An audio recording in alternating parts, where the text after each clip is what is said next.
It's a rare Tuesday night homer for the Ducks at Honda Center, and it'll be the last time they'll be in this building for 12 days as they play host to the Carolina Hurricanes tonight.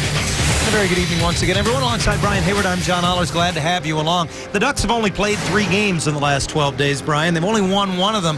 It feels a little worse than it is, probably. I think so, and I think the coaches will never admit this to us, of course, but they like the fact that the last game wasn't close, that they lost, because they've got the full attention of their charges, and they spent the last couple of days in practices really trying to sharpen up things, especially the power play.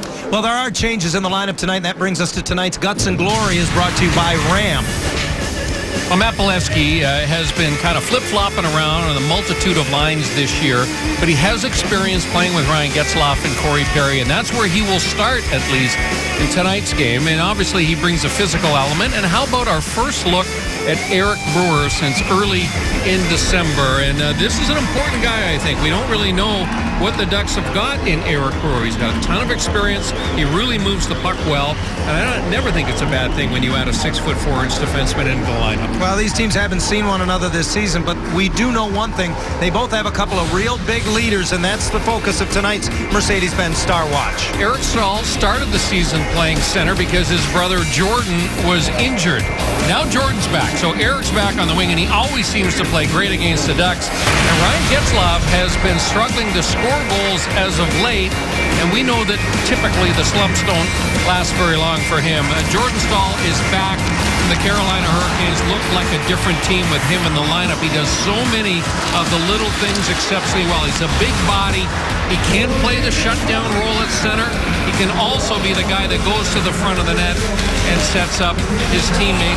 And his best option, of course, will be his brother. Well, he's got a good look there at Anton Khudobin, who will get the starting goal tonight for the Hurricanes. The Ducks have never seen him play. Maybe a bit of a reprieve or a surprise that we don't see Cam Ward? Maybe a little bit of one, but Khudobin's actually had a great season so far. Very athletic goaltender. They think he's one of the up-and-comers in the NHL. Cam Ward's a first-rate goaltender, and Khudobin is taking away time for him. That tells me that he's pretty darn good. Well, the Ducks will go with Frederik Andersen tonight. That is one thing the Carolina Hurricanes know they will see from Anaheim here tonight. 50 games into the season, and the Ducks have yet to see the Hurricanes. They're going to play one another twice in the next 10 days. It starts tonight here at Honda Center, and the opening face-off when we return. Anaheim Ducks hockey is brought to you by Hyundai. If you want a car that gives you more, Hyundai does like no other. Anaheim Ducks hockey is brought to you by the Jeep Cherokee, built free. Visit Jeep.com or your local dealer to begin your adventure today. It's the first of 2 games between the Ducks and Hurricanes over the next 10 days as we welcome you outside of Honda Center on a beautiful Tuesday night. Kent and Guy with you. And take a look at the Western Conference standings entering tonight's play. And Guy, even though the Ducks have dropped 2 in a row, it does not matter. They find themselves only tied for the top of the West, but tied for the top of the NHL with a very good Nashville Predator team. Yeah, like we said, we don't want to look past this game just yet, but there's a big game coming up in a couple days in Nashville, and that'll be a fun game for these guys to want to play. Sitting at the top in the NHL, it's always great to play against that other team that's playing as well as you are. But again, tonight's an important 2 points to put in the bank and then move on to the road trip. The Ducks have been home for the most part the entire month of January, and now they hit the road. 7 of the next 9 games on the road, including that road trip you're alluding to. Starts tomorrow in Nashville, 9 days. And you told me this morning this is a good time for the Ducks to get on the road. Why do you think that? Well, I always look forward to getting on the road, especially after the holidays, after a nice big long homestand that you've been very, very productive in. It's great to get back and bond with the guys. You get back, you're eating, sleeping, and drinking hockey. You're not worried about stuff at home. There's no distractions. So it's really a great time, and it's a February trip. Big games. They can just worry about what their job is, and a lot of times it's a lot of fun just being back with the guys. Well, 5 games over the next 9 days, and as you mentioned, it all starts with the Nashville Predators on Thursday night, the night that is tied atop the West and also the NHL. Now for the call of tonight's game, let's go to John Allers. Thank you, Kent. The road trip cannot begin until the brief 2-game homestand concludes. And we're just about set to go at Honda Center between the Carolina Hurricanes and Anaheim Ducks. And Johnny, it's time for tonight's Honda Keys to the Game. We're joined by assistant coach Trent Johnny down on the Ducks bench. And I know it's unique, Trent, in that the new guy coming in on the blue line tonight, Eric Brewer, is 35 years old. He's got tons of experience, but there are a few things that you'll be watching closely to see if Eric is right back on top of his game. Yeah, for sure. Hazy, we don't want to taxi him here too early and get him into the flow of the game. He's had a lot of good practices here recently, so I think that with his experience, he'll just get right into it here real quickly. Well, thanks, Ray, and good luck. Thank you. Bruce Boudreau talking this morning about Eric Brewer said he brings not only experience but size, and he said he knows when to join the rush. The referees for tonight's game is assigned by the National Hockey League are Brad Watson and Frederick Laquier, and the linesmen are Shane Heyer and Pierre Rasico. Underway, the Ducks in their home blacks and the Hurricanes in their home whites as Frederick Anderson wanders out to play it. Anderson originally drafted by the Carolina Hurricanes in the 7th round of the 2010 draft, never came to terms with him. And the Ducks snared him in the 3rd round of the 2012 entry draft. It's kind of interesting, John, right out of the gate here. The McClement line, the Carolina Hurricanes, arguably one of their best lines in the course of the past month. Primarily defensive-minded players. And Bruce Boudreau doesn't seem to have a problem playing the Getzlaf line head-to-head. So he's not looking for a different matchup than the one that Bill Peters is willing to give him. It's interesting that 4th line, when they do contribute offensively, has been a huge catalyst for them. Brad Malone, who's a winger on that line, has points in 9 games this season. When he has scored, the Canes are 8-1 in those games. And Jay McClement, the centerman, has similar numbers in the 10 games he's scored this year. Stahl played it into the Anaheim bench. It comes back onto the ice surface, and the game's first whistle comes just over a minute into the contest. It is interesting when you look at the numbers, and as the 2 Stahl brothers go, the Carolina Hurricanes go, and they got off to a terrible start this season. They started 0-6-2. Jordan Stahl was gone. He was out with a core body injury. And then Eric got hurt in the very second game and missed the next 5, and they've never been able to recover from that. Now they're playing well, but they're so far behind. The playoffs are not an option for this team this season. 20 points out of the 8th and final playoff spot in the Eastern Conference entering tonight are the Canes. Did not win a game in the season's first month, as Brian mentioned. Winless in October. Here's Paul Mary on the doorstep looking for Kessler. And stepping out, Hudobin may have gotten a piece of that pass across. Kessler has it again, trying to get his way to the front of the Carolina net, and he can't, as he's fended off by Victor Rask, the rookie centerman, and he heads up ice the other way with Alexander Semin, who has his shot blocked. Nice play by Lovejoy there to get into the shooting lane. Pressure on the forecheck in the person of Kessler, who makes contact with anybody he can, and then he goes sprawling to the ice. Riley Nash from behind the Carolina net lays it off, and now long pass by John Michael Lyles misses everyone and results in an icing call. First good scoring chance belongs to the Ducks. Ron Hainsey actually does a good job. Closes on Kyle Palmieri and makes it more difficult. He bought a little bit of time there because he had Kessler all alone in front of Hudobin. And because Hainsey made the challenge at the right time, he bought an extra second for his defensive partner Murphy to get back and make the play on Kessler. Ducks win the draw. Brewer gets it to the net, and Hudobin reels it in before Jackman can realize it's right there. Thompson was hanging around the doorstep as well.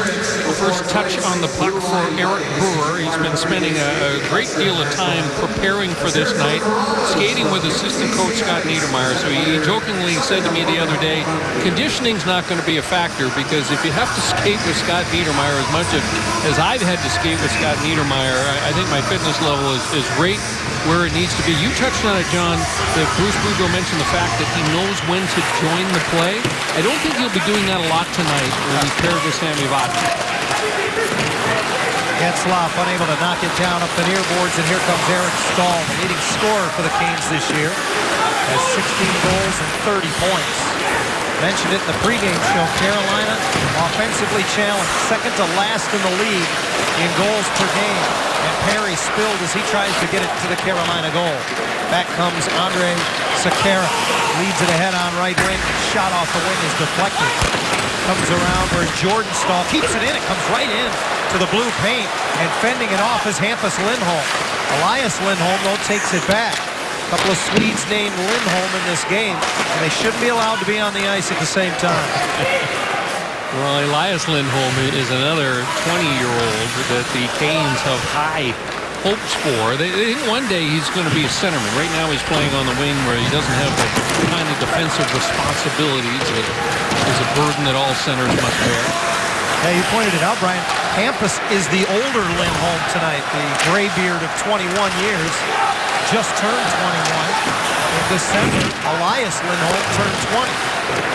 Now the Ducks work in the Carolina zone, and it's Devontae Smith-Pelly trying to wield his way away from Hainsey behind the net. Gets it to Lovejoy. One-timer. And a mosh pit in front of Hudobin, who lost his goal stick. I think the shot hit Thompson. You might say that was an orthodox bid by the goaltender. I don't know what the heck Hudobin was doing on that point shot. Whatever it was very dramatic, that's for sure. Brian, Hudobin's already lasted longer tonight than he did in his last start. On the 30th of January, he lasted only 3 minutes and 25 seconds against the St. Louis Blues, a game in which he made just one save. And I don't know, this replay we're going to get a look at, Brian, if he actually makes a save here. No, he doesn't, but he's trying to draw a call. Watch the reaction here. Nate Thompson is on the doorstep, and well, that would have been some save. Man, the behind the back, that would have been showing off if he was able to come up with that one. What's the old line? A lot of guys wouldn't have played it that way. The spinorama from Hudobin, now the face-off at center. Nothing that he did right there, by the way, inspires confidence in his teammates, because right now there's a few of his guys on the bench that are kind of looking at one another and going, what the heck is going on? Hudobin now with his third NHL team as we get an icing call here. Started with Minnesota before going to Boston and eventually here now in Carolina. Coming up later on in tonight's game, we'll share Miller Time with you, brought to you by our good friends at Miller Lite, as we will rehash one of the key moments in tonight's contest. Scoreless so far, 4:15 into the opening period at Honda Center. Impressive-looking rookie Victor Rask beaten on the draw by another rookie, Rickard Rakell. And boy, is Rakell going well lately. 62% in the face-off circle in his last half dozen games. And then Hudobin boots it to the corner on a shot from 180 feet away. Another Swedish-trained player, and the Hurricanes, much like the Ducks, loaded up with them in the racing drafts. Rakell with 9 points in his last 8 games entering tonight. And now Yuri Talusti brings it back for Carolina. Across the line, hands it off, and a little too much stick handling from Semin as he lost the handle but chases it down in the corner. Bumped there by Francois Beauchemin, then knocked away from Semin. Skinner unable to hold it in at the line. The play is offside. Alexander Semin, John, you and I were talking about him. They just have to be shaking their head in Carolina. He's got 1 goal this season. A former 40-goal scorer with the Washington Capitals. The enigmatic is the polite way to describe a player like Alexander Semin, but he is not earning the big dough that the Hurricanes forked over to Alexander Semin, and it's a real burden for them. They gave him over $6 million a year for 5 years. They scratched him 4 straight before he played against the Rangers on Saturday night, and he stays in the lineup here tonight. He's only played 28 games all year. And you may have heard Bruce Boudreau talk about it in the pregame show. One of the things the Canes have done in their travails this season is they have not hesitated to sit players despite the salary structure, despite their veteran status. If they're not getting what they want out of players, Ron Francis, the general manager, and Bill Peters, the coach, have got together and taken them out of the lineup. Let me talk to you about Bill Peters, but he comes from the Detroit Red Wings. And they do things a certain way in Detroit that a lot of other franchises like to model themselves after. That's one of the things they do there. Won a Memorial Cup as a head coach in the Western League with Spokane. He was an assistant for quite some time under Mike Babcock. Ducks trying to catch the Canes changing and unable to bring it into the zone as Kessler, as it was poked off his stick. Good defensive play by Riley Nash. Well, you know what? Kyle Palmieri was wide open in the middle of the ice. If Kessler had been able to just dump that puck into the middle, he's in alone on a breakaway. Fowler hands it off to Lovejoy, and he tried to put it in deep, and it was deflected into the crowd. And that's a souvenir. Could have been a lot worse. We're scoreless. Ducks and Canes scoreless at Honda Center. The 2003 draft widely considered perhaps the best of all time in NHL history. We got the cream of the crop here tonight, Brian. I certainly do. You look at who from that class has been the most productive in terms of points. You see Eric Staal at the top of the list, followed closely by Ryan Getzlaf. Corey Perry trailing a little bit further behind, but we were talking during the pregame show about Ryan Getzlaf and Corey Perry, the fact that the points have not come easily for them since the return from the All-Star break. A couple of days in practice, they sure look like two pretty intense guys to me the last couple of days, so they're feeling it. Yeah, Getzlaf still searching his first post-All-Star break point. Just 3 games in the books. Sekera dusts it off at the left point, fires it across, and Justin Falk tips it deep for Jordan Staal. Right off the side of the Anaheim goal. And alertly brought back by Corey Perry. Stood up at the line by the veteran Sekera. And all he could do is dump it in. Nearly knocks down a clearing attempt, and now retreating with it is Sammy Vatanen. Passing just off a hair. There have been opportunities where Duck players were skating into open ice, and the puck has just not been delivered at the right time. Khudobin handles it off the glass, fakes a pass, then makes the pass, and Falk under a little bit of duress. Thompson staying right with him, and up the near boards, unable to clear, was Malone. Brad Malone gets it back and puts it ahead. Dwyer into the Anaheim zone. Former Western Michigan Bronco turned away as he got to the stripe, and Jackman angles it into the Carolina zone. Back to get it is Hainsey. He's bumped there by Jackman, who gets it back. Tim trying to bring it to the front of the net. On his backhand, he's spilled, but the Ducks get it back at Smith-Pelly. The points are wide open. Carolina is sending 5 players down well below the hash marks in the defensive zone. Vatanen upended as he denied exit from the Carolina zone. And now taking it off his skate and able to get it deep is McClement, and Carolina will get the needed changes. Ice time leader for the Ducks, Francois Beauchemin, taps it over to Kessler, and he loses it in the neutral zone. Semin winds it hard around back in. Lindholm trying to protect the puck, does a good job, and then just pokes it along the boards. It scores back to Talusti from a bad angle. That's off of Anderson and swept out of harm's way. Talusti has it again. 9 of his 12 goals on the road this season for Yuri Talusti, and he finds John Michael Lyle. The offensive-minded defenseman whirling in the corner, gave it to Semin, who gives it right back. Middle of the ice open is Gleason, and his shot is tipped over top of the goal. Good play. Yeah, good looking play. Good shot pass by Tim Gleason, redirected. Talusti's got a little bit of jump in his step so far in this game. Rask tries to hand it off at the line, and it's sand-wedged to center by Pat Maroon. The Ducks will get needed changes as they dump it in. 9 minutes in at Honda Center. 3-2 shots in favor of the Ducks. We're scoreless. Hurricanes will go from here to Arizona on Thursday. Here's a possible 2-on-1. Kirby has Skinner. Diving effort to come over and block it by Lovejoy. Tagliano gets to it and headbands through center ice off a Carolina stick. So no icing as Hainsey back to get it. Nathan Kirby shows how young players can stay in this game. Great speed. He almost takes that puck away again from Cam Fowler. So a bit of a sneak attack where Kirby comes from behind, lifts the stick, and he is quick. A couple of suburban Detroit boys doing battle there. Fowler out of Farmington. Kirby from Oxford, Michigan, a little north of downtown Detroit. Played his college hockey, did Kirby at Boston College. Silverberg shot, partially blocked by Jordan Staal, the one-time Selke Trophy finalist, then puts it back behind his goal, allowing Justin Falk to reverse it for Sekera. Staal ahead into the Anaheim zone. Missed 36 games with a broken leg this year. Jordan Staal bumped behind the goal. When he came back to the lineup, his brother Eric moved from the middle to the wing. And boy, has that jump-started Eric's season. Bolesky the other way. Long, hard wrist shot that Khudobin hangs on to. Still no score at Honda Center. We're in the first. Scoreless tie, something to keep an eye on, and that is how the Carolina Hurricane collapse in the defensive zone. I mean, look at this. You got all 5 players down below the hash marks.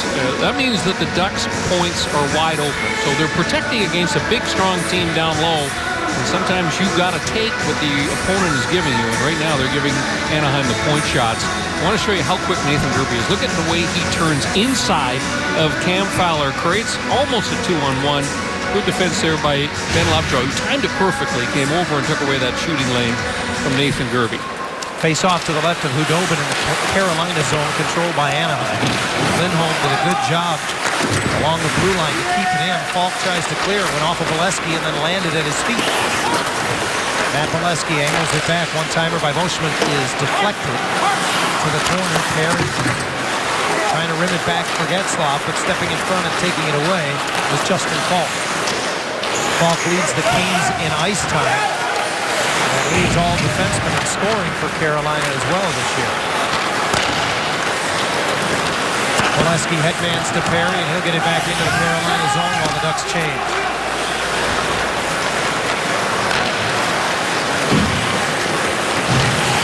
Diagonally through the neutral zone, it's Gordy Dwyer, and he has it knocked off his stick. And it's fed back by Thompson. Won't go far enough for icing, as Gleason is back after it. The 11-year veteran moves it ahead.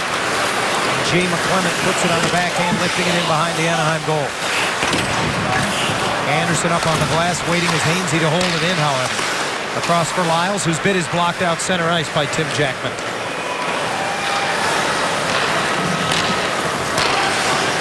Lyles from center puts it right back into Anaheim ice.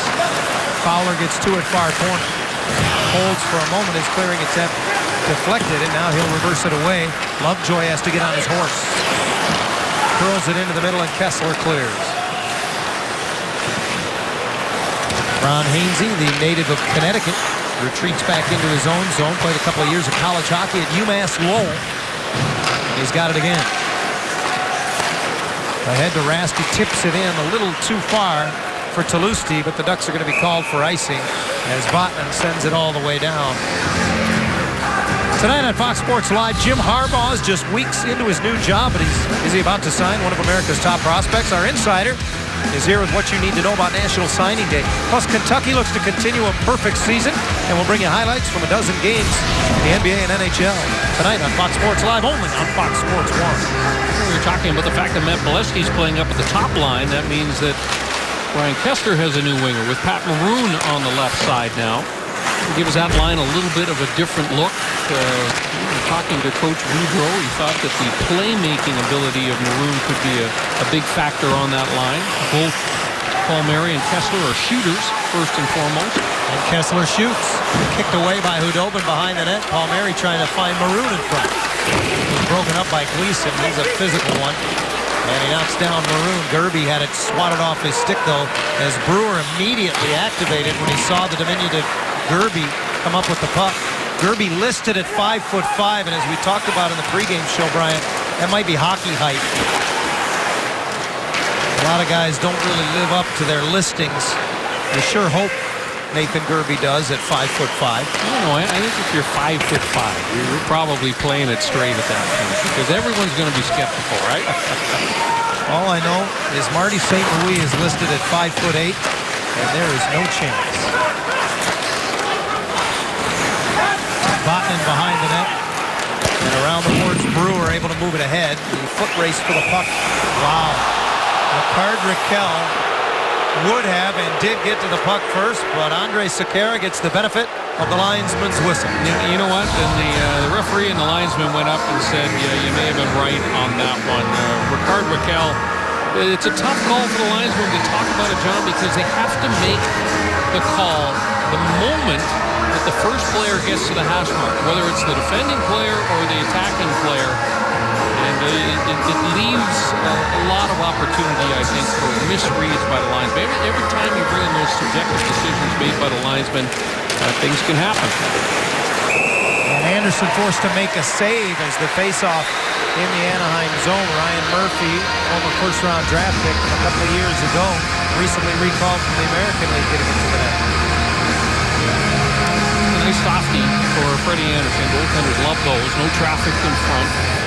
Shots coming in a couple feet high, so you didn't even have to fall down if you don't want to. They grab him with the left hand. You know, Brian, what we've seen going back to that icing call the last couple of years is that the old adage, the tie goes to the runner. Whenever the linesman is in that precarious position and has to make that call quickly, 99% of the time, he's deferring to the defending team. You know what? When they brought the rule in, I said, I don't like it because I like the races to the loose pucks, but we have not seen an injury on an icing call ever since they changed that rule. And that's exactly the intent behind it. Yeah, it was the primary reason. You're right. Under 6 to go in a scoreless first as Hampus Lindholm carries the mail all the way into the Carolina zone. Behind his back, he gets it deep. Silverberg in front, Cogliano, and I think Hudobin got just a piece. Back to the line, Getzlaf covering the point as his bid deflected. Off the high glass, it stays in the barn. Silverberg upended in the high slot, loses his stick, and he's ginger on his way back to the Anaheim bench. Lovejoy keeps it alive. Perry below the goal line. Trying to get it back to Cogliano. Goes to the front of the net as Getzlaf retrieves it. To the net, wide of Hudobin, who can't get it with his glove, and Fowler keeps the play alive. Hainsey reverses it away from him in the corner. The pressure pursuing comes from Getzlaf on the far side of the ice. Look at the forecheck for Anaheim as Perry goes crashing in as well. And the Canes will get a change as they just flip it out of harm's way. Ducks trying to get it back in a hurry. Lovejoy gets it deep as Anaheim finishes a line change. And Bolesky is finally able to join Getzlaf and Perry on the ice. Sammy Vatanen handles for the Ducks. Gets center red. Cross corner dump taken by Ryan Murphy there. Murphy hit hard but moves the puck. Yuri Talusti's pass broken up in the neutral zone.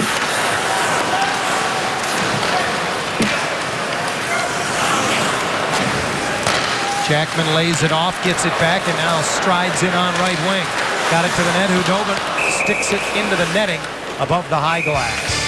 Teams have combined for only 9 shots on goal. We're scoreless with just over 4 to go in the first. On December the 1st, Eric Bohr playing the second game for the Ducks. Seidenberg rips one from the blue line. It goes off the instep of the right foot of Eric Bohr. It was only his second game playing for the Ducks. This is his first game back. Now he wears this protective plastic sheath over top of his feet. And you know what? Every other player on the team also wears it. When Brewer got injured, a couple of days later, General Manager Bob Murray went down to the locker room and he said, guys, I'm tired of broken feet. Everyone has to wear that plastic sheath. Everyone, not only the defensemen, the forwards, the rest of the way, because this is just crazy with all the injuries that the Ducks were getting, and it was the second time in recent history that a defender had been sidelined by that. Here's a 2-on-1. Thompson's bid. Glove by Hudobin. Nate Thompson thinking top of the net against Hudobin, and Hudobin here looks like the crafty veteran. This is the old show it to you and take it away. Hudobin backing up. Oh, I don't like that when I see goaltenders backing up. Great save with the left hand, but it's a lot more difficult save when your feet aren't planted in the ice as a goaltender. If you're retreating into the net, it's difficult to push into the puck. And sometimes that split-second difference that it makes can cost you a goal. Hudobin in his 6th NHL season did play a year in the Western League with the Saskatoon Blades. The Western League after a couple of years in the KHL. 28 years of age. Casey, they list him at 5'11". As he makes a save on a little redirect here. And watching him this morning in practice and the warm-up today, I'm not so sure about the 5'11" there either. You've been paying particular attention to the height chart today. I'm 6'1". I just want to point that out, at least today. 155. That too. Canes able to clear in a collision between Eric Staal and Bushman, but icing was to be the call nonetheless. Coming up later on this season, it'll be Fan Appreciation Night here at Honda Center. You could win a 2015 Honda CR-V. To be in the running, all you have to do is send us a 15-second video. Tell us why you deserve the car. Go to AnaheimDucks.com/I-want-my-CR-V on the Webernet for more information. Ducks win the draw off the icing call, and Bolesky trying to get a little room as he leans off of Sekera. Perry denies up the boards and out of the line. Boschman can't hold it in. Jordan Staal gains the line. He's got Lindholm with him, pulls back. The trailer is Falk, and he rockets it wide. Sekera steps up the near boards to keep it in. Eric Staal trying to give it to his brother Jordan as he spun out of the corner. But Boschman ends up with it for the Ducks, and he'll go right up the middle to find Getzlaf. Looking for Perry, but he didn't get enough on it as Lindholm didn't give him any room. 3 minutes to go in a scoreless first period. Andrej Sekera gets it ahead. Patrick Dwyer wipes a backhand. Didn't have a lot on it, but it came right off the end boards into the goal crease. Now Palmieri reaching as he reaches the blue line, and he lost the handle. Murphy quick to move it around. Hainsey ahead, and Malone wastes no time just clearing the Carolina zone. The Hurricanes had just 6 wins in 26 road games this season entering tonight. As Maroon gets it to the net, and then from below the goal line, Kessler airmails it by the ear of Khudobin. Lovejoy steps up. Bolesky finds Kessler. Kessler weaves to find space in the corner. In front, poked away by Khudobin. He got the paddle of the stick down again below the goal line. Kessler recovers it. Drops it back for Palmieri. Maroon trying to make a little space for himself in front. Palmieri can't find a passing lane. He gets knocked down, and the game's first penalty will go against the Hurricanes. It was a matter of time in terms of cycling the puck down low in the offensive zone where one of the smaller Carolina players were going to have to take a penalty. And it's Murphy that's going to get the gate here. Ryan Murphy, a 185-pound defenseman. At one point, he was there with Patrick Maroon, and that was a total mismatch. But he tried to put a little bit of pressure, and Kyle Palmieri got the stick into the hands, and the hook will cost him a couple of minutes in the box. So here, we set this up in the pregame show, John. The Ducks power play 32% in their last 25 attempts against a great penalty-killing unit. And Khudobin hangs on to a blast from Getzlaf. Just one power play goal surrendered by the Hurricanes in the last 17 games. The Ducks win the draw, so they control possession. And when you shoot early in a power play, it typically opens things up a little more. So I don't mind the fact that Ryan Getzlaf shoots from the perimeter there, because you want to force people away from the net. Teams always talk about protecting the house. If you can force them to start pressuring the puck when it is on the perimeter, up near the boards in particular, usually passing lanes open up. Number 2 penalty kill in the league for Carolina. Anaheim 17th on the power play. And Vatanen steams in on his off wing, poked off his stick. And Nathan Gerbe trying to flip it out on the backhand, can't get it past Getzlaf. Vatanen pressured, and it's punched away. It was airborne above the goal crease by Khudobin, and Gerbe clears this time. Well, you can see that this penalty kill is all about pressure. And they've had great pressure on the puck here. And the Ducks have got to work a little bit harder now to get it back. Second power play unit comes on the ice for Anaheim. There's under a minute to play in the opening period.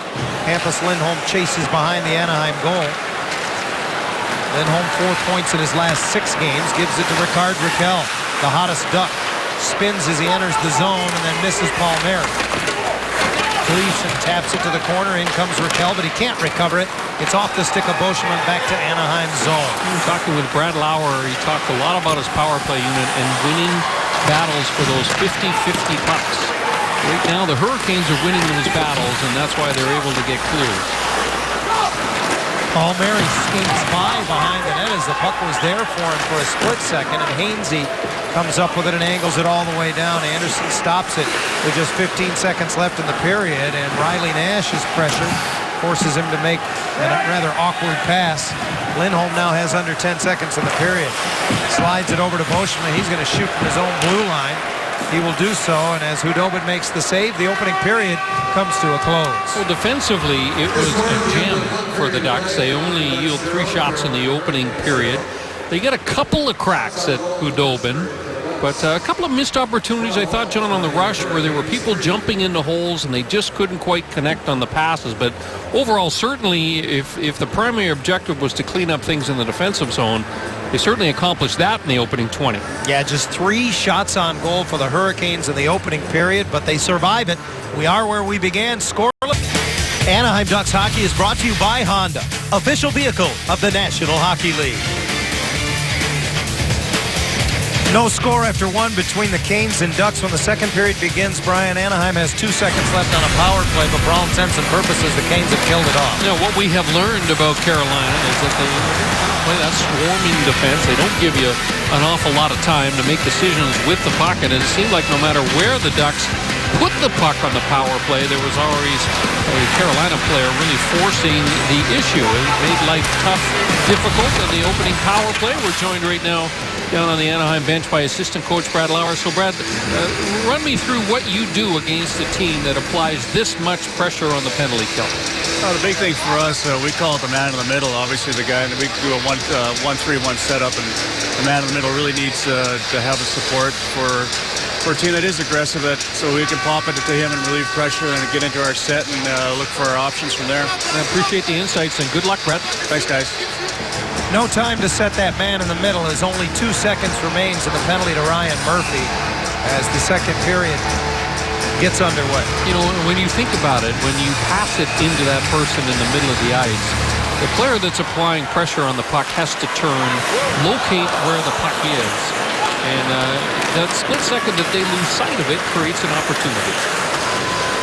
Vatanen goes wide with his man as the puck comes into the Anaheim zone. Murphy out of the box, and the Hurricanes full strength. Brewer's pass, touched along by Perry, and Bolesky sent it wide.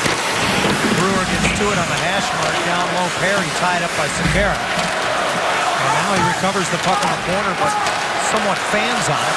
Jordan Stahl gives it away to Getzlaf. Back to Perry. Shovels it right on, scores on his own rebound.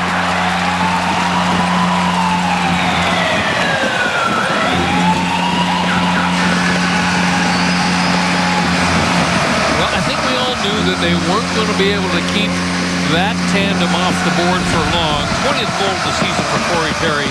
It's about the pressure and the patience of Getzlaf there to spot a little hole, and then you see the hands of Corey Perry. What makes him such a terrific goal scorer? He knew he wasn't going to score on the first one, but those long arms, he reaches out like that and just kind of hoists it right up and under the bar into the top of the net. A beautiful finish for Corey Perry. The 7th 20-goal season in his 10-year NHL career for Corey Perry. And he put it up top, and the Ducks lead 1-0. Ryan Getzlaf will draw the only assist, his first point since the All-Star game, and the Ducks lead 1-0. He regains the team goal-scoring lead with that goal as well. He came into the night sharing that distinction with Matt Bolesky. The Ducks strike first, and it's Smith Pelly who leads it out of the Anaheim zone off the skate of Jackman and deep into Carolina ice. He brandishes sticks with Tim Gleason. As the two of them battle there, in comes Thompson, and he wins the puck. Back to the point, stepping up. Lindholm puts it below the goal line, and Jackman's still engaged with Gleason. Thompson behind the net, rolls off a check, and then gets decked by McClement. Interesting, Phil Peters' team gives up a goal. He fires his fourth line right back out onto the ice. Well, he can trust them so much. Yeah. I mean, they've earned that trust in the past month. Smith Pelly in to take the puck away behind the net, but McClement controls it as he protects it, and around the boards, the Canes exit the zone. Yeah, a good shift for the Ducks after they score. They get backs in deep, and they use the body on the Carolina defense. And boy, Bruce Boudreau would love to see that. Palmieri gets it deep, and Hudobin out to play it away. Squirts right through Maroon, a diving effort to keep it alive for Kessler. Palmieri. Dwyer knocks it away, came right to the near side of the goal, and Kessler had a chop at it. Now Palmieri spins it in front. Oh, Kessler fanned on it as he got there. Back comes Semin the other way. His pass broken up, and a good play by Lovejoy. And up and down we go. Here comes Pat Maroon, trying to get it over to Kessler, denied as he reached the Carolina stripe. Simmons pass through the middle, broken up. Eric Brewer has it. Finds an opening, and as he sends it in, the Ducks are offside. The Ducks have been getting pucks in deep, and that's what Boudreau is really looking for against this Carolina team. Just dumping into the crease. It's the smallest defenseman, again, Ryan Murphy, that they seem to really be trying to exploit down low. He doesn't have a lot of bulk. The Ducks are a big, strong team, and it's going to be difficult for him to control Anaheim's forwards on plays like that. Bill Peters this morning, talking about the Ducks, said they could wear you down, and the key for his D was going to be to move pucks quickly, so as not to allow the Ducks to do that. And Hudobin steps out to do just that. Ricard Raquel with a big hit in the corner, but the Canes able to clear. Lyles retreats as the puck is chopped into his feet, and he had a little trouble finding it. Botman at the line holds it in, and now Jeff Skinner, who's been quiet in this game. Skinner, who had 33 goals a season ago, has just 10 coming into tonight. Brewer holds it in off the boards for Perry. Trying to sweep it to the net, and Lyles, the 11-year veteran, plays it away. Skinner gives it back to him. The Zionsville, Indiana native starts out.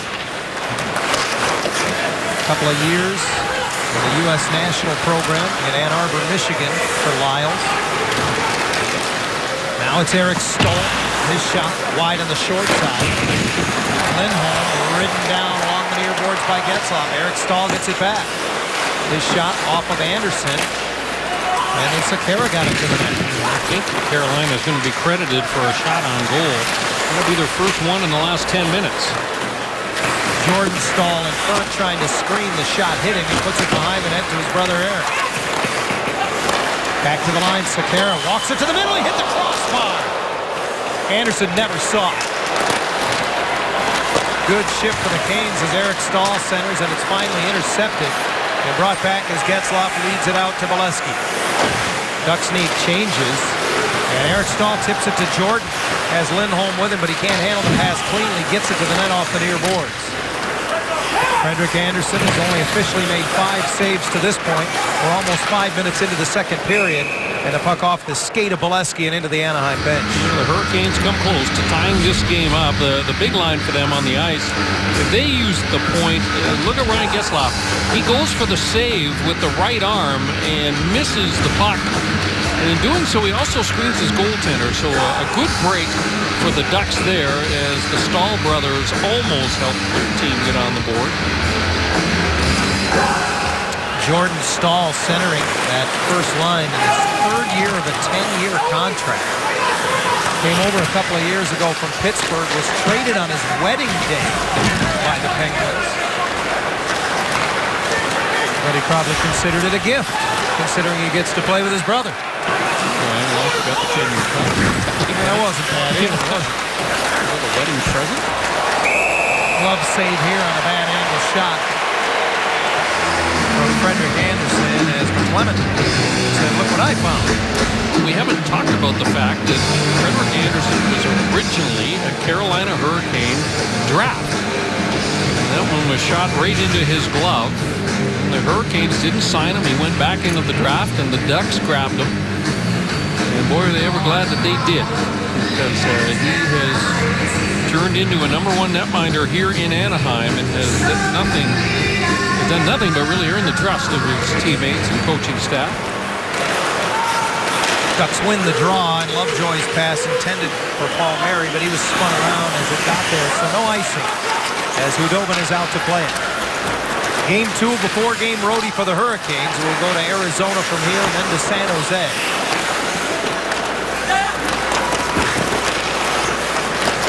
Kessler in the corner, swats it away, and up the boards. Maroon protects it into the skates of Kessler, however, and Yuri Tolushky plays it back.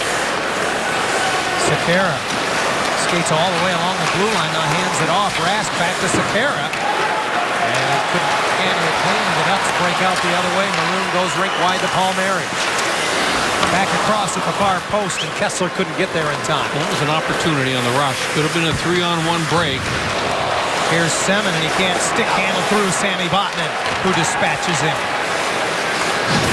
Kessler protects the puck at center. He was surrounded by Hurricanes, but they let him handle it as long as he could, and then he dumps it in and goes for a change. You can see on the back end at the blue line with Carolina that Sekera and Falk, that tandem has the ability to beat people one-on-one and make them miss. And when they do that, boy, they're dangerous, both players. Brewer uses the boards to find Cogliano, and Raquel strides into the Carolina zone. Working on Riley Nash. Protects the puck long enough. Got it to Cogliano, who cycles it down low. Silverberg engaging Gleason, kicks it away from him. Raquel for Silverberg once more. Hampus Lindholm tried to join the cycle, and it is offside as Silverberg pitches it back in and just outside the strike. Lindholm steps into Gerby to intercept at center. Silverberg right back in. Cogliano had to go behind him, and Silverberg took a swing at it, just missed. Riley Nash feeds it ahead at center. Trying to get around and get to the front of the net. Doing a great job of that with Skinner, and a good save by Anderson. Jeff Skinner has he's got great balance on his skates. Ducks 3 abreast. Here's Bolesky. He hit the post. And the Canes throw it away. Bolesky wires it across. Getzlaf gets it off the corner boards. In front, and that hit Hudobin and came right to Perry. Boy, a couple of golden opportunities there for Anaheim as the top line comes over the boards and creates havoc. All of a sudden, this game is starting to open up. Bolesky gains the line, Getzlaf to the net. Bolesky's shot gloved by Hudobin, who wisely hangs on with the captain on the doorstep. Less than a minute into the period, we finally got a goal, though. Getzlaf to Perry, who converts his own rebound. His 20th of the year. 1-0.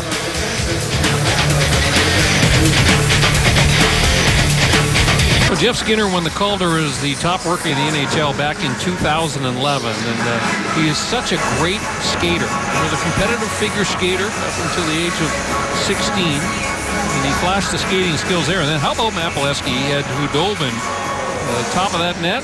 Well, if I'm on the Ducks bench, I'm saying High Glove might be a good target to try and pick, because there was room for Bolesky there. Hudobin won his first 6 decisions this year with the Hurricanes.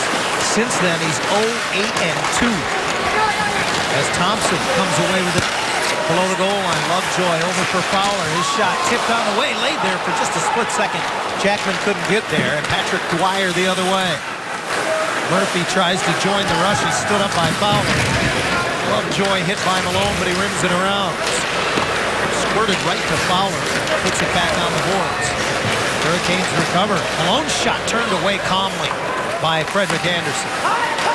Here's that 4th line again for Bill Peters' Hurricanes, and they've got the Ducks hemmed in. They're a hard-working group. They play a very simple game. And they've got big bodies. They're not afraid to use them, that's for sure. Smith-Pelly finally brings it out and pokes it into the Carolina zone. Hudobin very calm with the puck. Plays it for McClement, who returns to the relative safety of the backside of his net. 9 minutes in to the second period. As we approach the halfway mark of the hockey game, Anaheim with a 16-8 shot advantage and a 1-0 lead. Brewer holds it in. Palmieri over for Kessler, had to get it out of his skates, and Hainsey immediately engages it. Loose puck to Jiri Tolusti. The Czech native at center has it poked off the stick by Palmieri, who then only skates it. Now it's the Ducks' turn to hound the puck, and a delayed offside is delayed no more. Let's update our American Honda 3-star leaderboard. Each time a Duck player is named as a star of the game, we give it a point value: 5 to the 1 star, 3 to the 2, and 1 to the number 3 star. Beg your pardon. Ryan Getzlaf lurking, 2-time defending champion, not far behind Frederik Andersen. Shows you the depth of the Ducks. I think that graphic right there speaks to the kind of depth that this Anaheim team has had this season. There's a lot of people still in the hunt as we are well past the halfway point. Frederik Andersen has already established career highs this year. In games played, tonight is his 42nd. Wins with 27 and shutouts with 3. He's top 10 in the league in goals against, shutouts, and games played entering tonight as well. That would make a very strong case for team MVP, and of course, as soon as I say that, the Canes score. Jiri Tolusti with another road goal. That's his 10th of the year. And we're tied at 1. Puck, battle for a loose puck along the boards. And you can see Sammy Vatanen has it go right through his feet, and then Alexander Semin grabs hold of it and just whips it. And this one's going to go right between the arm and the body of Frederik Andersen. And so the Ducks get a little bit sloppy. They go fishing for a puck in the defensive zone, and Alexander Semin makes them pay with his second goal of the season. I still shake my head when just saying that. 7 times he scored 20 goals in a season. And Semin has tied the game here. And now a swing and a miss by Bushman at the point. And Lindholm will have to hit it over to get it. Scored by 28, Alexander Semin. His second goal, 9th point of the season. Assisted by chopped out of the Anaheim zone by Lindholm. The foot race will be won by Hainsey. Carolina, the goal by 7 from Nash ties up a stick and Skinner feeds it ahead. Unable to connect with Nathan Gerby. Puck rolling a lot, and a lot of players not able to get as much as they want on it as Lindholm is hit by Jordan Staal. He's a big man, isn't he, Jordan Staal? He's just a thick body. Raquel, as it was kept in at the point, gives it to Silverberg.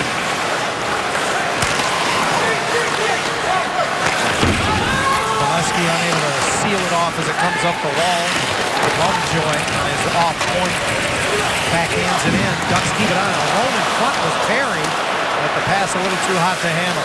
And now Lovejoy forced to retreat as he sends it back into the Carolina zone. Yeah, you're right. Corey Perry had that stick blade wide open. And you know that someone's going back to the Carolina bench and they're saying, hey, how does Corey Perry get open in the offensive zone? Getzlaf gets it to Perry again on his off wing, brings it into the middle, wanted to make a pass on the backhand, and that was denied. Eric Staal lays it back, and Sekera will join the rush. Cross corner dump to the near corner, and Lindholm got their first score as McClement jumped into the middle, and just like that, Carolina has the lead. 2 shots, 2 goals for the Hurricanes here, and Jay McClement gets rewarded. He's the journeyman center that's known more as a guy that's going to win you big faceoffs and scoring big goals, but they get a goal out of that fourth line that we have talked about, and that is a big one for Carolina. And Anaheim a little bit in shock right now. Both goals in the period scored by players who came into the night with 1 on the season. So Carolina leads 2-1. And now Anaheim finds themselves trailing this time. Score number 18. Brewer able to hold it in. It's knocked down up the wall and cleared by McClement. Dwyer chases after it. The Spokane, Washington native has it reversed away from him by Sammy Vatanen. Kept in on the near point by Tim Gleason. And now Thompson feeds it over to Smith-Pelly.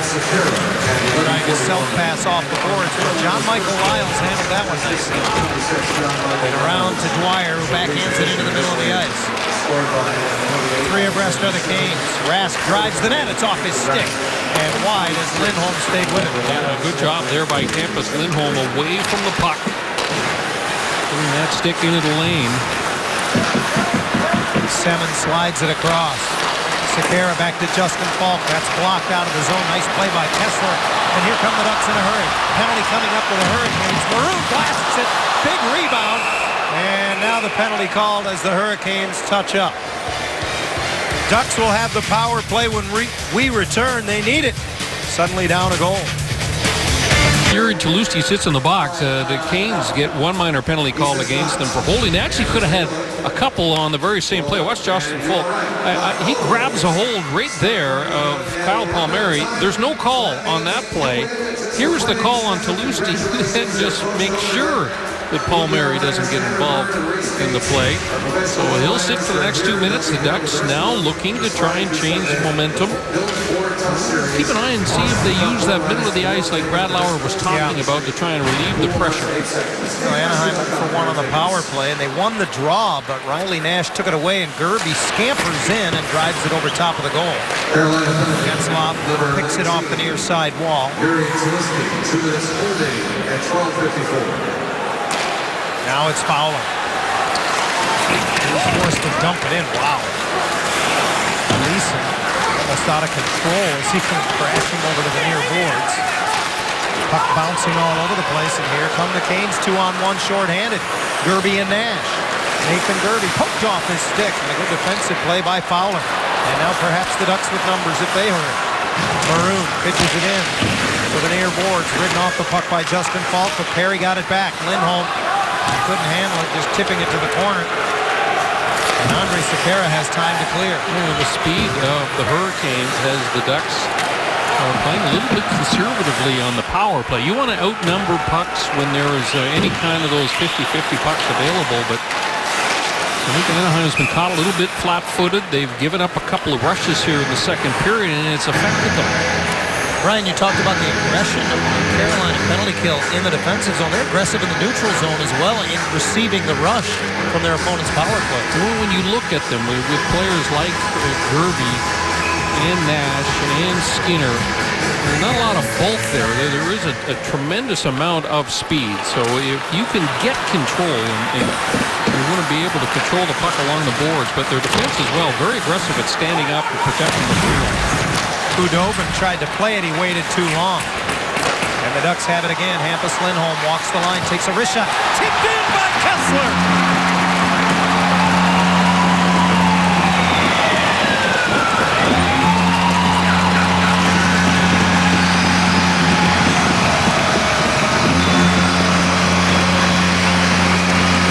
14th goal of the season for Kessler, and it's a big one. The key is Lindholm walking the line. Look how he changes the shooting angle. And Ryan Kessler with those good hands reaches out, pulls it back against the grain.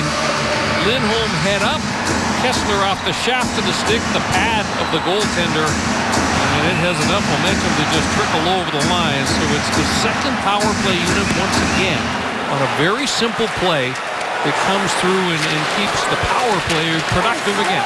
Ryan, I think if we took a look at that play going back even a little further, we'll see that it begins when Khudobin went behind the net to handle the puck. And I think it was Palmieri who stepped into him. And now Anderson forced to make a save on Jordan Staal. Lyles to the net. That one comes back to Anderson off the end boards. He'll reel it in and cover up. Each team has had a lead here in the second period. And for the second time, we are tied thanks to the power play goal by Ryan Kessler, 2-2. I mentioned earlier, it is fun to watch Hampus Lindholm and watch him evolve as a guy who can really become a factor in the power play. He improves his shooting angle here by catching the puck against the boards, but moving into the middle of the ice. And watch Ryan Kessler in front of the net. I mean, first of all, he sets the screen in front of Khudobin so he can't see when Lindholm releases the shot. And then, of course, it's the good hands of Kessler that actually gets a touch on that puck. So a pretty good combination there of good, smart plays and talented plays result in a goal. Ryan Murphy with a drive that's gloved through traffic by Frederik Andersen. The power play goal moments ago by the Ducks. Just the second power play goal Carolina has surrendered in the last 18 games, spanning 44 penalty kills. So no small feat for Ryan Kessler in the Anaheim power play unit.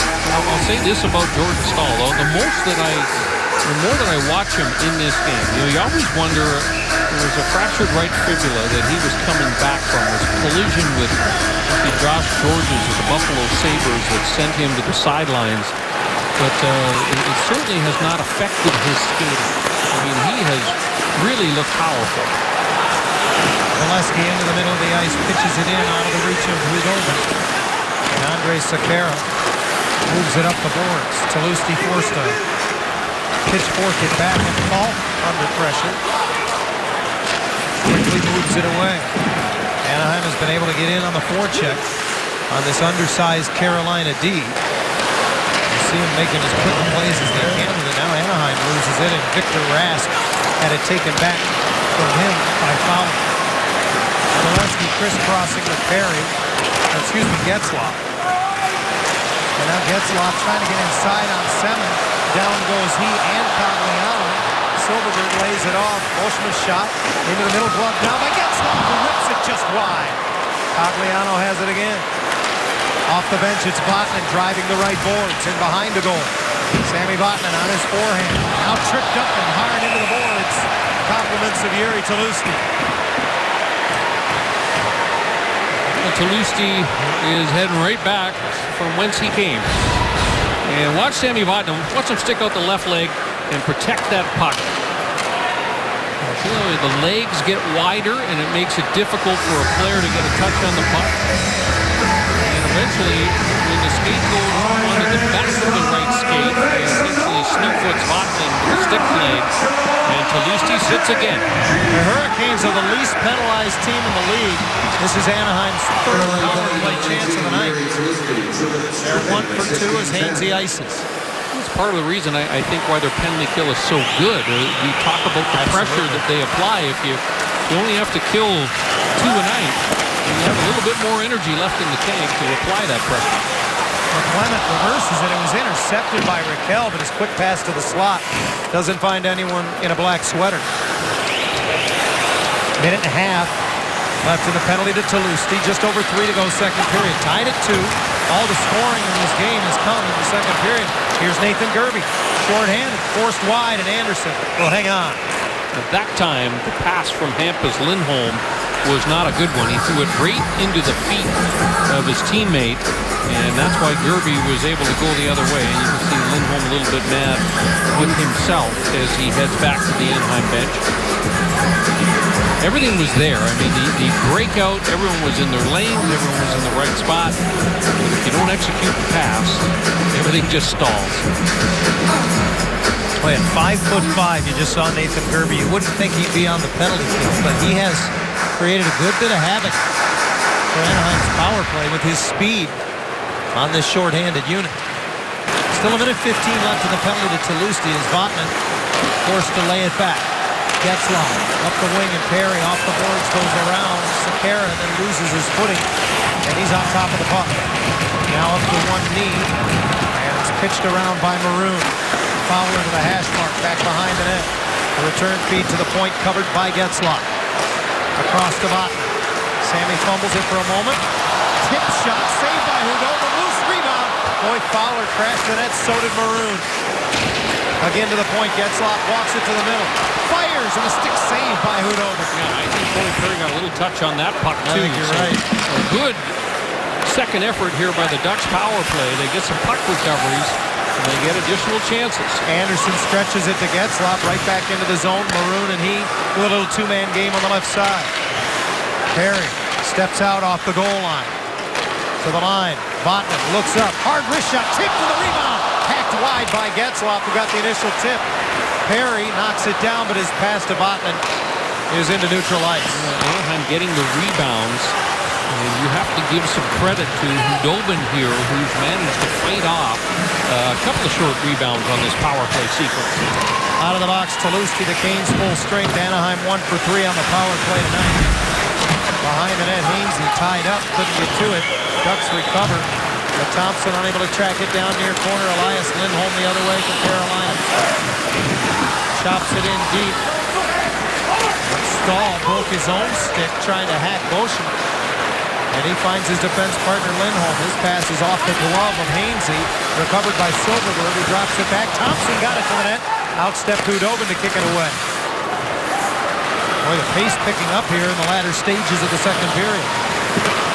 Just over a minute to go.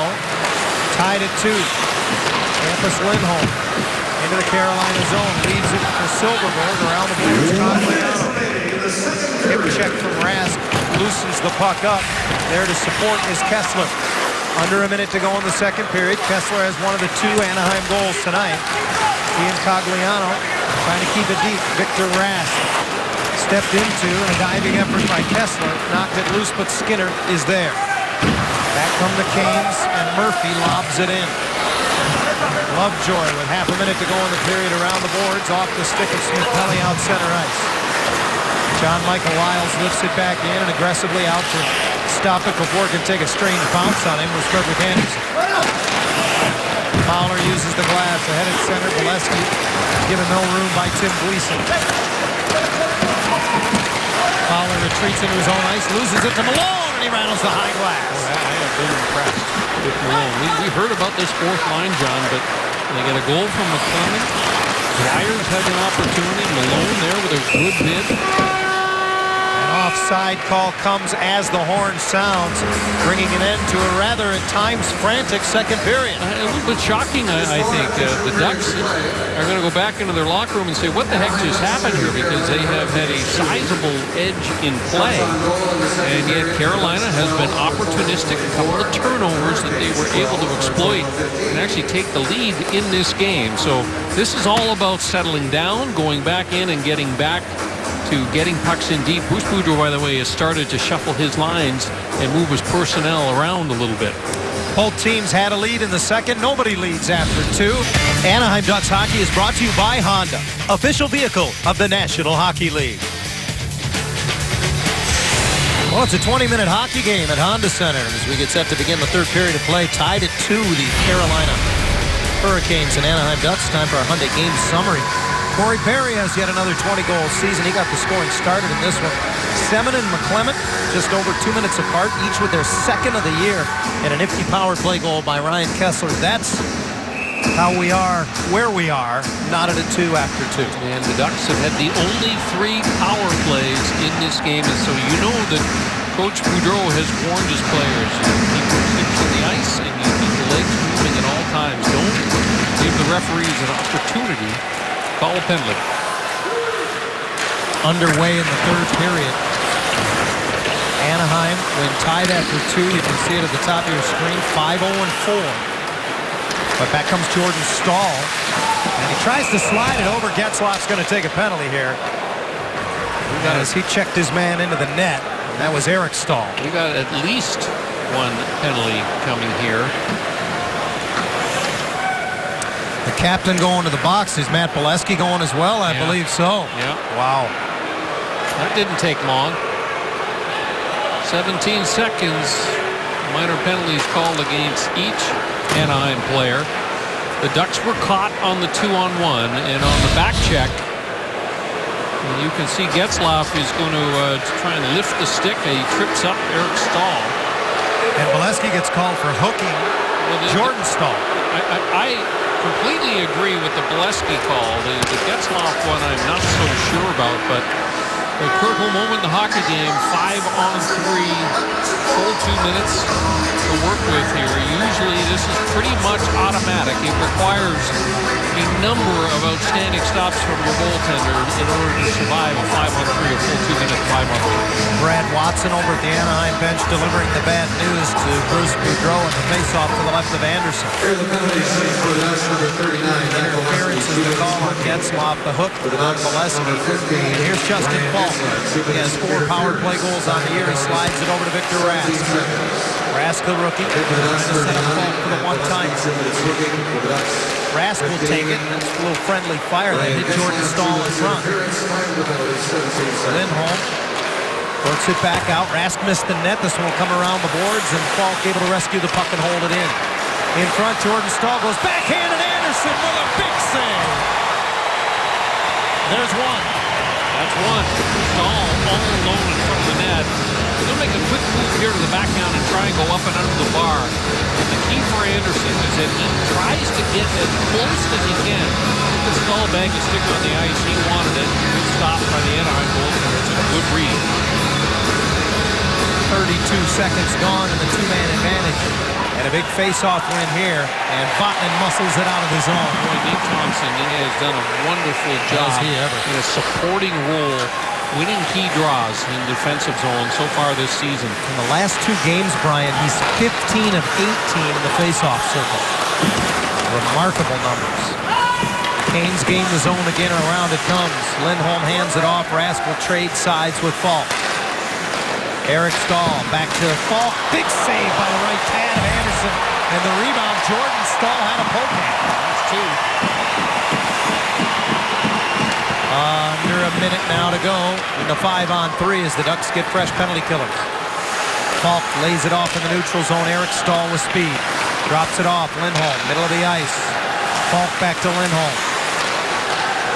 Over to Rask. Falk will take the one-timer. He rattles the high glass.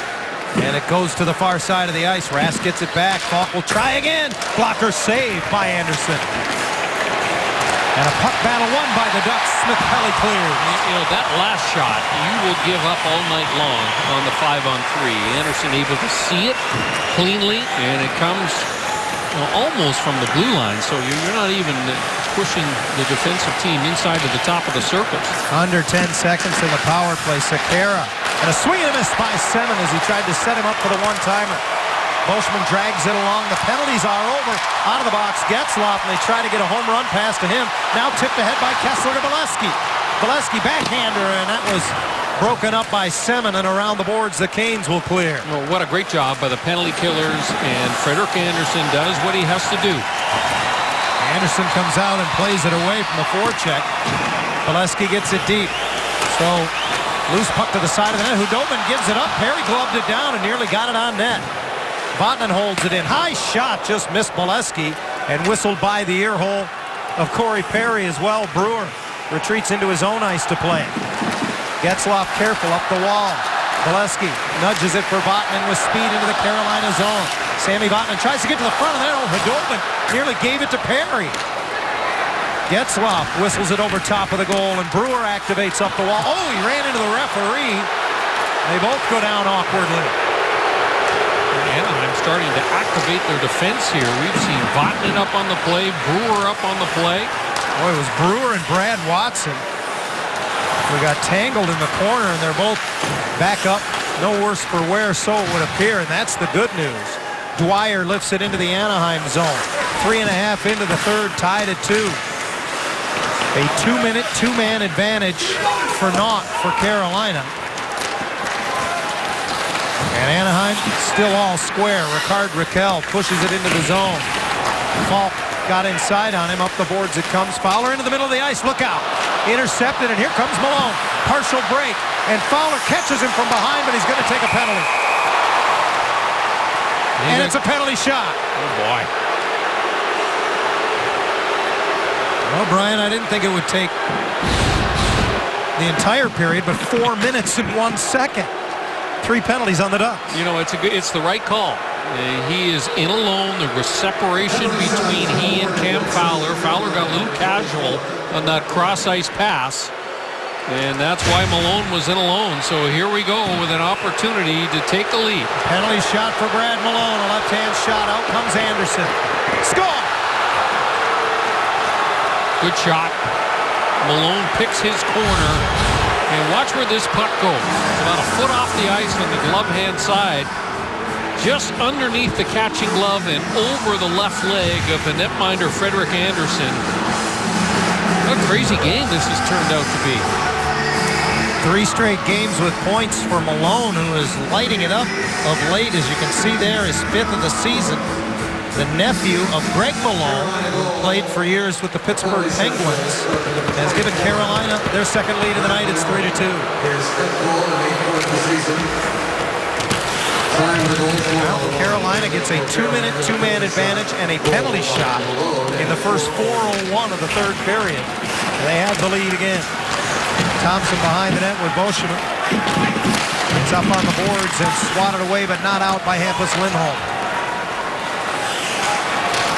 Jackman gets it out on the near side, and Hainsey forced back with Ryan Murphy with fans on it, and Thompson had a stick on it, if for only a moment.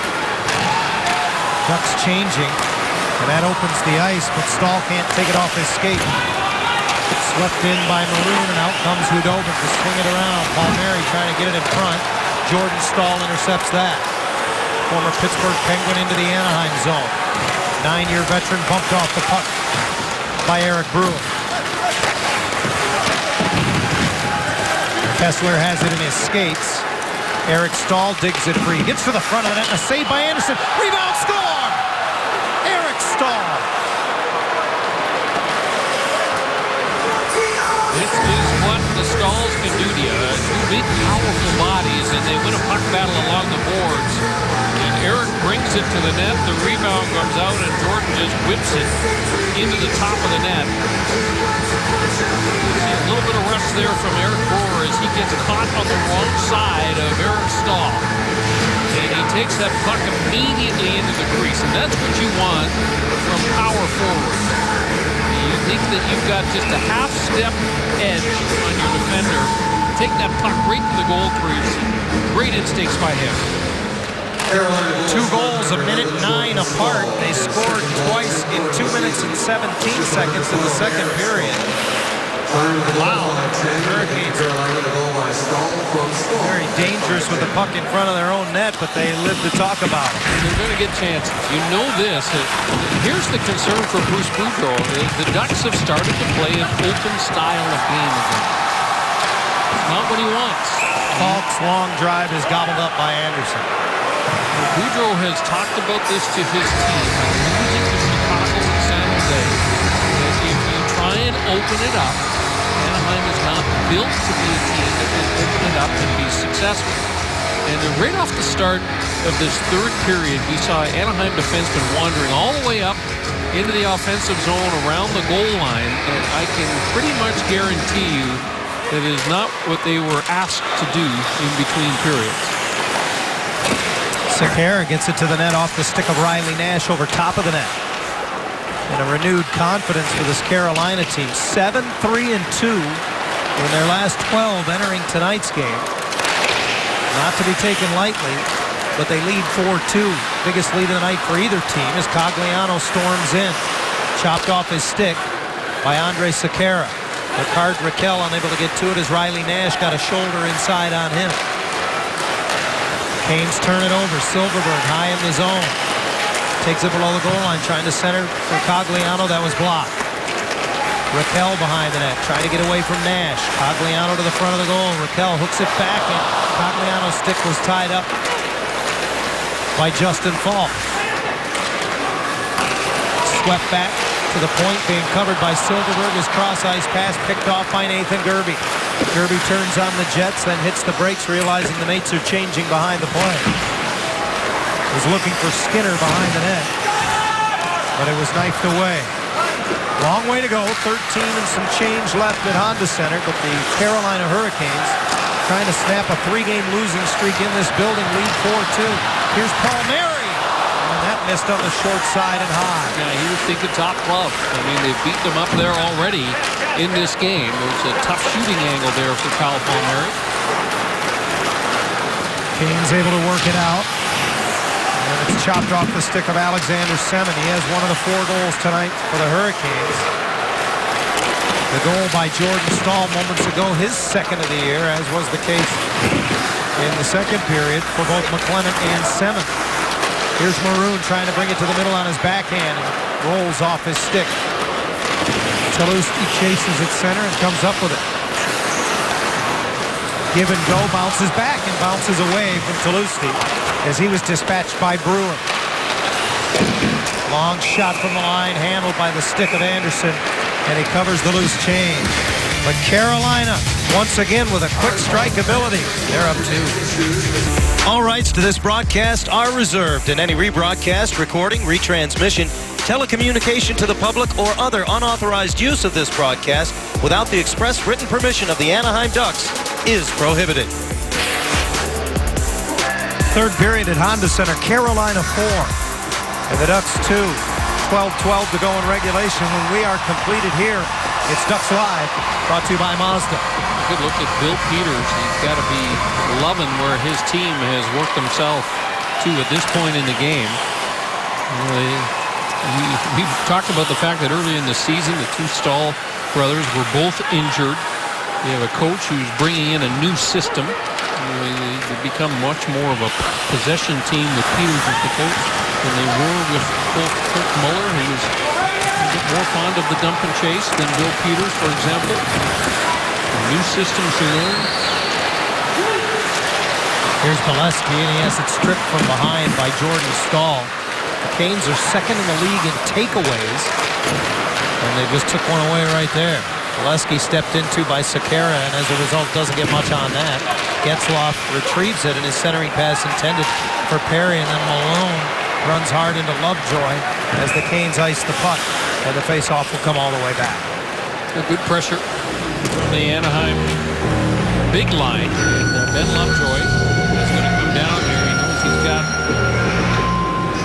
Malone in an uncomfortable position. Make sure that he keeps the stick, the elbows, and the shoulders low, and he can deliver a good hit without drawing a penalty. The Ducks outshot the Canes 13-3 in the opening period. Since then, Carolina with a 23-12 shot advantage. Well, due in large part because of the 5-on-3 power play, Carolina had 8 scoring chances the first 5 minutes of this third period.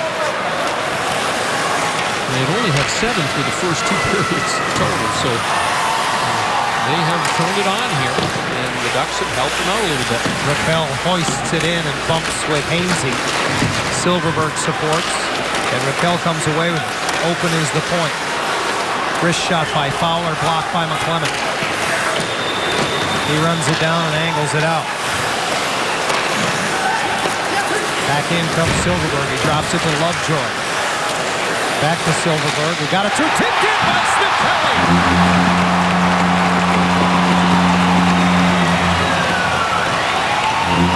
That's a big goal, and that is a brilliant shot pass off the stick of Jakob Silverberg. Devontae Smith-Pelly gets that big frame going to the front of the net, but the play is made by Silverberg. Nice little drop pass from Lovejoy, and then Silverberg just guns it. And Devontae Smith-Pelly works his way into the middle of the ice. A nifty little redirect there. And then away from Riley Nash, made the stick blade available.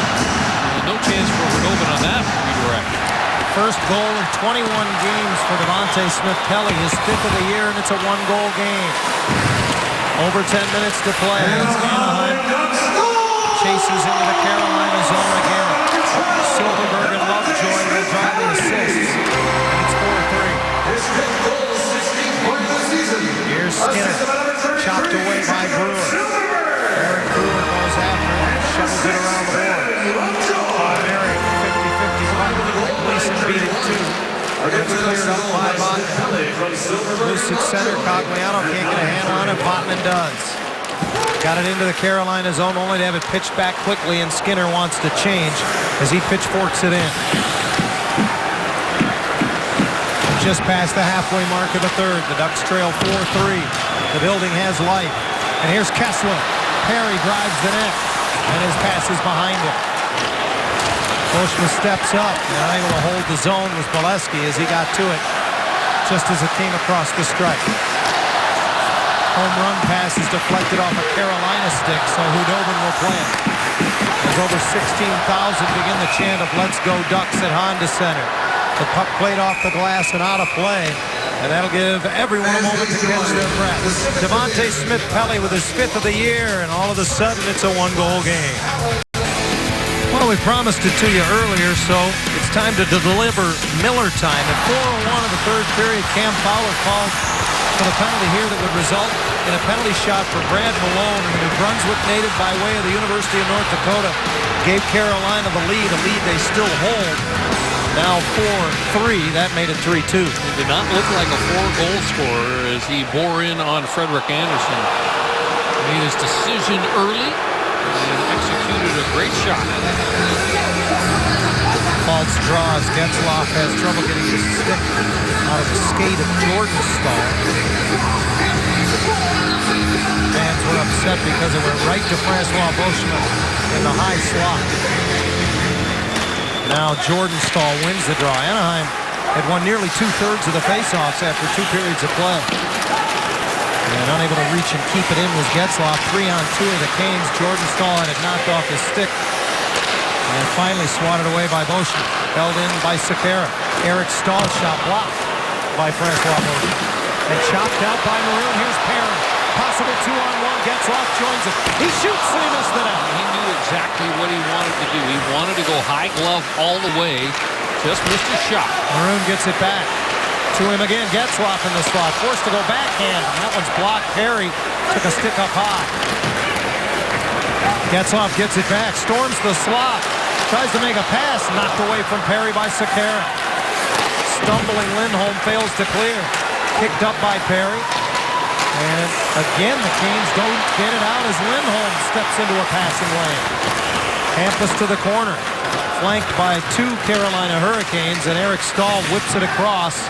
Justin Falk will bring it to center red and go for a change. Well, Anaheim had their chance. Justin Falk with a bad pinch, giving the Ducks a 2-on-1 break, but they don't get a shot on net. Raquel hands it off. It's Fowler who joins the rush. Raquel goes back to get it. Keeps it in. Fowler below the goal line, trying to get away from Dwyer. And now it's a battle along the base of the dasher board. Ricard Raquel trying to protect the puck as Ryan Murphy feverishly digs at his skates. Raquel finds an open Lovejoy. His shot partially blocked. Again recovered by Raquel. Ricard Raquel working with a fluttering puck, takes it below the goal line. Open high slot. Lovejoy has it blocked out of the zone by Malone. He's off to the races. Can Lovejoy get back? Malone gets around him and a save made. Another penalty coming up to Ben Lovejoy.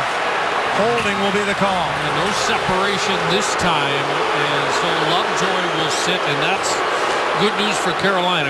The Ducks were applying all kinds of pressure, but they're going to get a little reprieve here. And it's the right call. Puck goes back to Lovejoy. The shot is blocked. And again, Malone, boy, he's having a terrific game for the Hurricanes.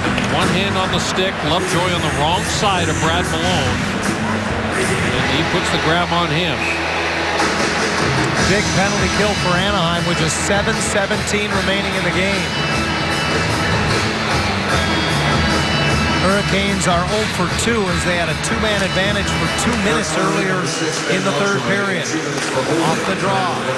Carolina controls. Skinner sets up in the high slot. At the point, it's Falk. Now over to Ryan Murphy, who rips one. Save Anderson, but he can't cover up. It squirts free, and now we've got a player down in front of the Anaheim net. And I think we got another penalty against the Ducks. It's a cross-checking penalty against Eric Brewer. And it's going to be another 5-on-3 power play for an extended period. Watch Brewer come in. Giving him a pretty good shot. And you know what? The first one was not called. It was the second cross-check that would send Eric Brewer to the box. So not a good penalty for Eric Brewer to take. And now a minute 44. The Ducks survived one 5-on-3. Isn't too much to ask that they survived the second one. Shots on goal in the third period. You can see it there. Very one-sided in favor of Carolina. And in part because of the power play opportunities they've had. Face-off control by Anaheim and one time down in the zone by Beauchemin. Kessler, Lindholm, and Francois Beauchemin, the penalty killers for Anaheim. Talusti takes it off his skate, crosses the blue line and now lays it off. Murphy gives it to Riley Nash, and his pass goes right through Alexander's center. He's run over. The puck is underneath him behind the Anaheim goal. And a penalty coming up to Carolina as Beauchemin tried to come out of the fray and he was tripped up. Now, this is just second effort here by the Warrior, Francois Beauchemin. And boy, Jeff Skinner knows that when you've got a 5-on-3 power play, you can't really get away with anything. And you see him just reach and flip the right foot of Beauchemin as he was trying to get that loose puck. Skinner knows that that was a bad one to take. That'll at least relieve a little bit of the pressure on the Ducks here. We're going old school 4-on-3 power play for Carolina. I think. Carolina penalty number 15. Victor Rask wins the draw, and it's Falk from behind the Carolina goal. 13-27. And Derek Stahl and Elias Lindholm win it. Thompson picks up Stahl, knocked off his stick by Lindholm. Beauchemin up the middle, knocked down by Falk. Poked away from Eric Stahl. Francois Beauchemin working hard. Now it comes loose. Open is Lindholm. Save made by Anderson. Anderson, and Boschman knocks the rebound out of harm's way. Thompson tries to flip it ahead and run it down, but Falk able to retreat. Ducks go for changes on the kill, and Lindholm hurries back the other way. Victor Rask drops it off. Down low, Lindholm. Falk. Rask tries the other side. Eric Stahl sets up Falk in the middle of the ice. Stahl didn't want the one-timer. Falk does, and he missed the net. Recovered by the Canes and taken back by Smith-Pelly, who spins it out of the zone. 15 seconds in the first penalty to Lovejoy. If he were to come out of the box, it'd be 4-on-4 for another 15 seconds. Nathan Gerby at the point. Penalties over to Lovejoy. Murphy dusts it off. Takes it top of the right circle. Drives it back for John Michael Lyles. Lyles again from the left point. Throws it to the net. Boschman battling for it side of the goal. Gerby kicks it away. Second penalty to Brewer is over. He's out of the box. Now it's Anaheim on the power play. Shot through to Anderson, who blockers it away. And Anaheim has the extra man for 20 seconds. Here comes Lovejoy up left wing. Joined by Kessler. Gerby pushes into the corner. Kessler will chase it down. In comes Botman. Sammy puts it back around the boards, and in comes Fowler at the hash mark. He overskates. Skinner's penalty just about over. Getzlaf at the line. Gives it to Botman. Into the middle. Perry can't get it off his skate. Kessler recovers. Skinner's out of the box. Both teams full strength. Fowler hands it off. Botman fires. Tip just wide by Getzlaf. Boy, he got a good tip on that. Botman hammered it. Perry behind the net, able to recover it. To the corner, Getzlaf off his skate, spins into the middle looking for Botman, backhander, save, who done it, score!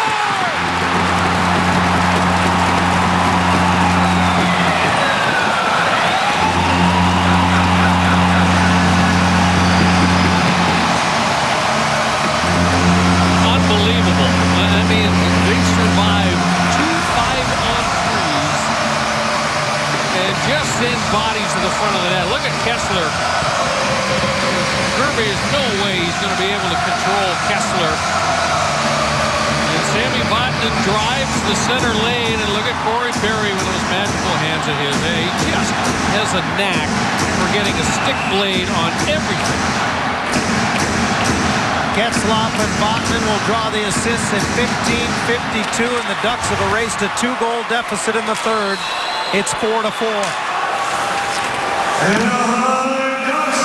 Falk at the right point holds it in.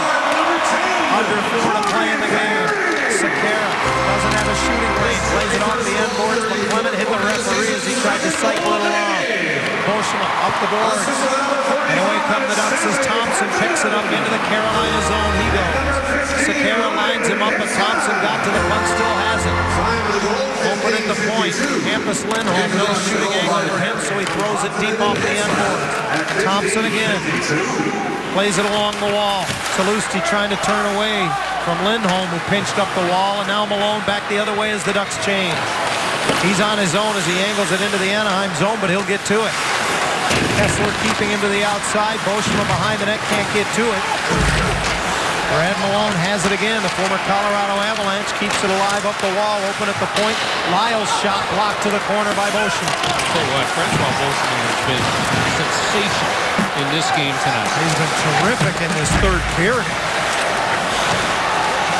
Behind the net, he can't work it away, and Stahl gets it back to Lyles. He misses Eric Stahl with the return feed. Behind the net, Elias Lindholm. Again, let's go Ducks from the Anaheim faithful at Honda Center. Tim Gleason puts it on the wall behind the net. Jordan Stahl trying to spin off of Lovejoy. Got it to the net, and Anderson will smother it. Every inch contested now. 2.5 to play. Perry's second of the game. And we're all square. Let's go back to the third period earlier with the Chamberlain save of the game. The first Carolina 5-on-3, Brian. You said they were going to need a couple, 3 big saves from their goaltender. Yeah, they certainly got them. And Jordan Stahl took a long time kind of looking back at Frederik Andersen there. So big stop by Andersen. The Ducks have survived 2 lengthy 5-on-3s. Here's Anaheim's record in 1-goal games. Undefeated in regulation thus far this season. Carolina was on a 5-on-3 in this third period twice, and they have nothing to show for it. All I can do is go back to what the great Phil Esposito told me years ago. He said, you don't score on a 5-on-3, most nights you lose. He never told me anything about not scoring on 2 5-on-3s. We can make an assumption on that one. Yeah, I guess we could. Mom said never to do that, but here comes Getzlaf into the Carolina zone. Kept to the outside by Justin Falk. The Ducks captain has 2 assists tonight. Weaves his way below the goal line. Maroon goes to the front of the net. He hands it off to the activating defense. And Boschman goes right to the top of the blue paint. Perry behind the net is knocked into the net. It stays on its moorings, so play on they do.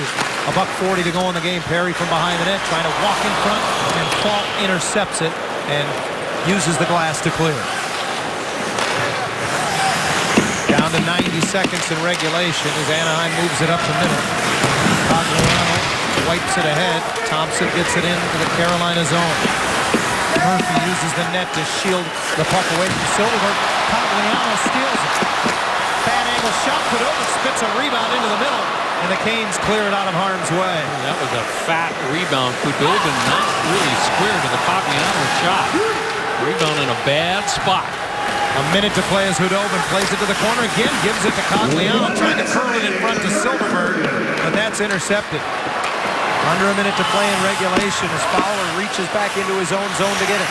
Canes changing, so he stretches it off the stick of Cogliano. Kessler storms in. Smith Pelly upended by Stahl. Fans want a penalty, not going to give one now. And now Cogliano at the end of the shift knocked down by Gleason. Boschman back in his own ice, ahead for Kessler, who tips it into the Carolina zone, only to have it sent right back. Eric Stahl plays it to the middle. Jordan Stahl trails the play. Offside are the Canes. 25.3 remains. You know, Lindholm a half step ahead on the play, and that's why the faceoff is going to come outside. I will say this, the Ducks ultra aggressive here down the stretch. The defensemen continuing to pinch down the boards every single time. And a lot of 50-50 puck plays too, trying to keep pucks alive. 4-4, less than half a minute remains, and Thompson to take the draw in the neutral zone against Jordan Stahl. Thompson making sure that Stahl is legal. The linesman follows suit, but Stahl wins the draw. Sekera puts it on net. Boy, Anderson didn't react to that until the last moment when he got a blocker on it. To the line, Justin Falk throws it through. That's blocked. And Lindholm feeds it back out center ice for the Ducks. Under 10 seconds left. Justin Falk winds it around into the Anaheim zone. Boschman chips it along. It'll come out center ice. And we will go to overtime. Anaheim erases a 2-goal deficit in the last 11 minutes of the third. It's bonus hockey. He has bookended the goal scoring for the Ducks tonight with a pair.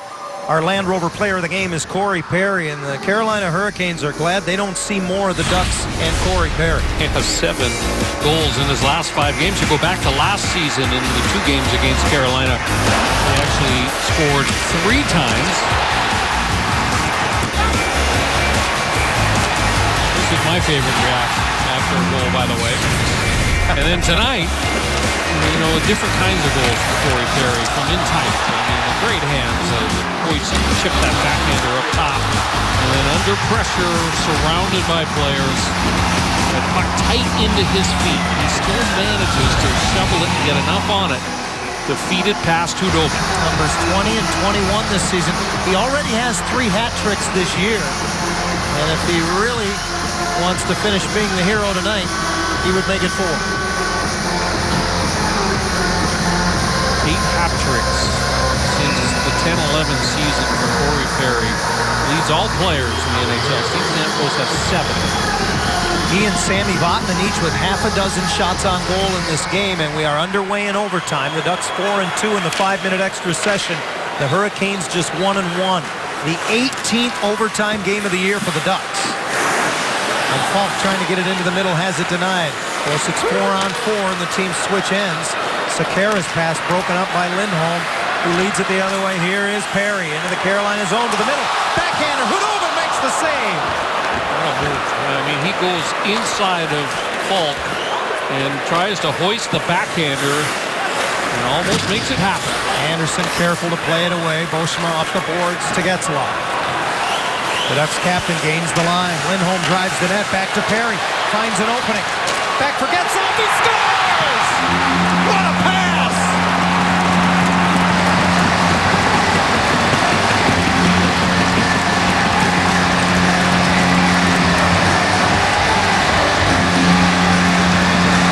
What a rush.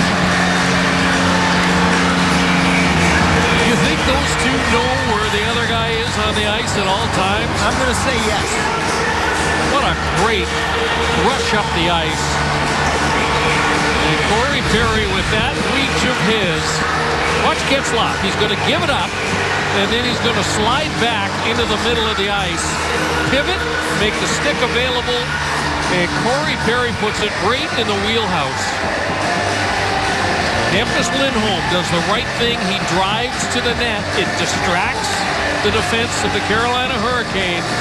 But what a pass. Perry to Getzlaf. No chance for Khudobin. The Ducks come all the way back after trailing by a pair here in the third to jump right back into the points lead in the NHL. Did somebody say the Twins were having trouble getting points? They each have 3-point games tonight. Getzlaf with a game winner in overtime. 5-4 Ducks. Ducks Live is next.